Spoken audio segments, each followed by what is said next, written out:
চাকৰি পদত্যাগ নকৰাকৈ ৰাজনীতি কৰা সেই কথাটো মই বুজি পোৱা নাই কি অৰ্থত কৈছে।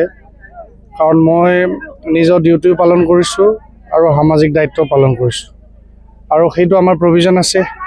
বিশ্ববিদ্যালয়ে আমাৰ সকলো বিশ্ববিদ্যালয়ৰ নিজৰ ইউনিভাৰ্চিটি এক্ট আছে।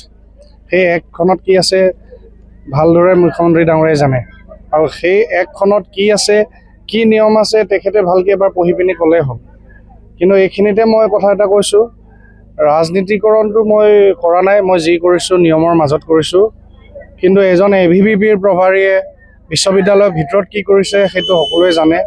কেনেকৈ ছাত্ৰ সংসদৰ নিৰ্বাচনত অপেন ওকালতি কৰি এজন ABVP প্ৰভাৰী ঠিকাভিত্তিক এজন অধ্যাপক কেনেকৈ ৰাজনীতি কৰাৰ কাৰণে, ছাত্ৰ সংসদৰ অপেন কেম্পেইনিং কৰাৰ কাৰণে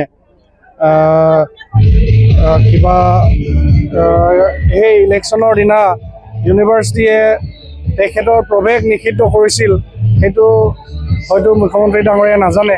আৰু সেইজন ABVP প্ৰভাৰী, আৰু সেইজন ABVP প্ৰভাৰীয়ে কিছুদিন আগতে বিজেপিয়ে ওলোৱা AI ভিডিঅ'খনক কেনেধৰণে ছাত্ৰবোৰৰ মাজত প্ৰচাৰ কৰিবলৈ দিছিল সেইটো ভালদৰে জানে ৰাইজে, ছাত্ৰ ছাত্ৰীসকলে জানে, আৰু সেইবোৰহে চিন্তা কৰা উচিত মুখ্যমন্ত্ৰী ডাঙৰীয়াই।